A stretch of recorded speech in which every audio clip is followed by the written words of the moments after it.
everyone, welcome back to my channel Selm of Games. ഇന്ന് നമ്മൾ explore ചെയ്യാൻ പോകുന്ന ഗെയിമിന്റെ പേരാണ് പെഗസസിന്റെ ഗിഫ്റ്റ് ക്രാഫ്റ്റ് ഫ്രെൻസി. ഈ ഗെയിമിന്റെ അകത്ത് പ്രോം കാർഡ് അനുസരിച്ച് അതിലെ പാറ്റേണിലും കളറിലുള്ള ടോയ് ടൈൽസും അതിന് മാച്ചിങ് ആയിട്ടുള്ള റാപ്ഡ് ആയിട്ടുള്ള ഗിഫ്റ്റ് ടൈൽസും പെട്ടെന്ന് കണ്ടുപിടിക്കണം. ഇങ്ങനെ 4 പ്രോം കാർഡ്സ് നേടുന്ന പ്ലെയർ ആയിരിക്കും വിജയി. ഈ ഗെയിമിന്റെ അകത്ത് മെമ്മറി, ഒബ്സർവേഷൻ, ക്വിക്ക് തിങ്കിങ് കൂടാതെ വിഷ്വൽ റെക്കഗ്നിഷൻ എന്നീ സ്കിൽസ് യൂട്ടിലൈസ് ചെയ്യുന്നുണ്ട്. ഈ ഗെയിമിന്റെ വില വരുന്നത് വെറും 424 rupees ആണ്. ഇനി നമുക്ക് ഉടനെ തന്നെ ഗെയിം ഡീറ്റെയിൽസിലോട്ട് കടക്കാം. Let's go.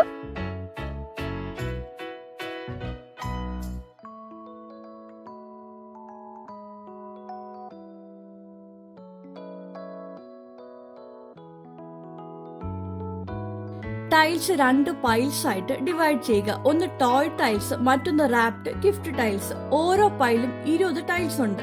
ഇവയെ ഫേസ് ആയിട്ട് 5 to 4 ഗ്രിഡിൽ വേർതിരിച്ച് വെക്കുക. ഇനി പ്രോം കാർഡ്സ് ഷഫിൾ ചെയ്ത് വെക്കുക. ഓരോ പ്ലെയർ ഒരു കാർഡ് എടുക്കണം. അതിൽ ടോയും അതിന്റെ സെയിം കളറും പാറ്റേണിലുള്ള റാപ്ഡ് ഗിഫ്റ്റും കാണും. ഇവ രണ്ടുമാണ് പ്ലെയർ മാച്ച് ആയിട്ട് കണ്ടുപിടിക്കേണ്ടത്. പ്രായം കുറഞ്ഞ പ്ലെയർ ആയിരിക്കും കളി തുടങ്ങുന്നത്. ഡൈസ് റോൾ ചെയ്യുക. എന്നിട്ട് നമ്പർ ഡിസൈഡ് ചെയ്യും എത്ര ടൈൽസ് ആണ് ഫ്ലിപ്പ് ചെയ്യേണ്ടതെന്ന്. എന്നിട്ട് ഈ തുറന്ന ടൈൽസിൽ നിന്ന് പ്രോം കാർഡ് അനുസരിച്ചിട്ടുള്ള ടോയും റാപ്ഡ് ഗിഫ്റ്റ് ടൈൽസും കണ്ടുപിടിക്കാനായിട്ട് ശ്രമിക്കണം.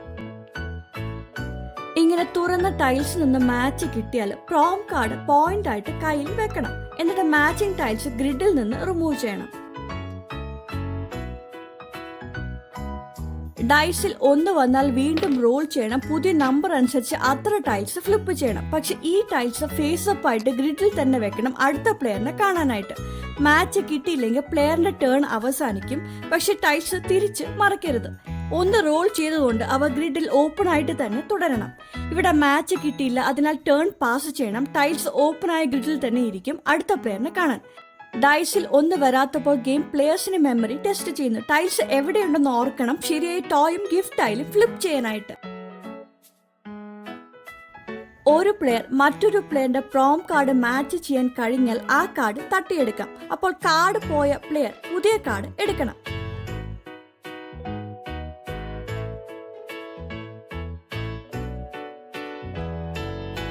ഒരു പ്ലെയർ 4 പ്രോം കാർഡ്സ് നേടുമ്പോഴോ അല്ലെങ്കിൽ എല്ലാ കാർഡ്സും യൂസ് ചെയ്യുമ്പോഴാണ് ഗെയിം അവസാനിക്കുന്നത്. ഏറ്റവും കൂടുതൽ കാർഡ്സ് ഉള്ള പ്ലെയർ ആയിരിക്കും വിന്നർ.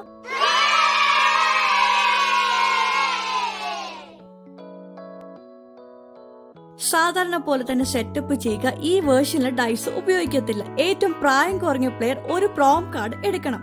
അവരുടെ ടേണിൽ ഒരു ടോയ് ടൈലും ഒരു റാപ്ഡ് ഗിഫ്റ്റ് ടൈലും ഫ്ലിപ്പ് ചെയ്യണം. ടോയും റാപ്ഡ് ഗിഫ്റ്റ് ടൈലും മാച്ച് ആകുന്നെങ്കിൽ ആ കാർഡ് പോയിന്റ് ആയിട്ട് സൂക്ഷിക്കാം. മാച്ച് ഇല്ലെങ്കിൽ ടൈൽസ് തിരിച്ചു വെക്കണം. പിന്നെ അടുത്ത പ്ലെയറിന് ടേൺ ആകും.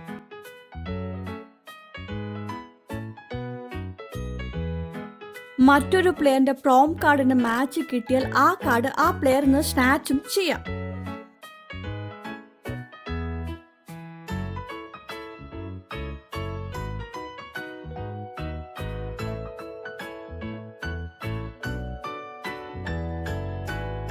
സാധാരണ പോലെ തന്നെ ഗെയിം സെറ്റപ്പ് ചെയ്യുക. ഒരു പ്രോം കാർഡിന് പകരം 3 പ്രോം കാർഡ്സ് ആണ് എടുക്കേണ്ടത്. അവയുടെ മാച്ച് ഒരേ സമയം കണ്ടെത്താനായിട്ട് ശ്രമിക്കണം. ഒരു കാർഡ് മാച്ച് ചെയ്താൽ ഉടൻ തന്നെ പുതിയ കാർഡ് എടുക്കണം. നിങ്ങൾക്ക് 6 കാർഡ്സ് മാച്ച് ചെയ്താൽ കളി നിർത്താം. അല്ലെങ്കിൽ 10 മിനിറ്റ് ടൈമർ വെച്ച് കളിക്കാം.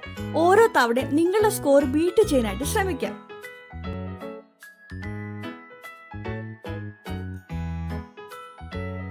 അപ്പൊ ഇതാണ് ഗിഫ്റ്റ് ക്രാഫ്റ്റ് ഫ്രെൻസി എന്ന ഗെയിം. സിമ്പിൾ റൂൾസ് ആയതുകൊണ്ട് തന്നെ 3 വയസ്സ് മുതലുള്ള ആർക്ക് വേണമെങ്കിലും കളിക്കാം. അപ്പോൾ ഫാമിലി ഫ്രണ്ട്സിൻ്റെ ഇടയിൽ കളിക്കാൻ പറ്റുന്ന ഒരു ഫൺ ഗെയിമാണ്. നിങ്ങൾക്ക് ഈ വീഡിയോ യൂസ്ഫുൾ ആയിട്ട് തോന്നിയിട്ടുണ്ടെങ്കിൽ ഒന്ന് ലൈക്ക്, ഷെയർ, സബ്സ്ക്രൈബ് ചെയ്യുക. Happy gaming folks. Good by.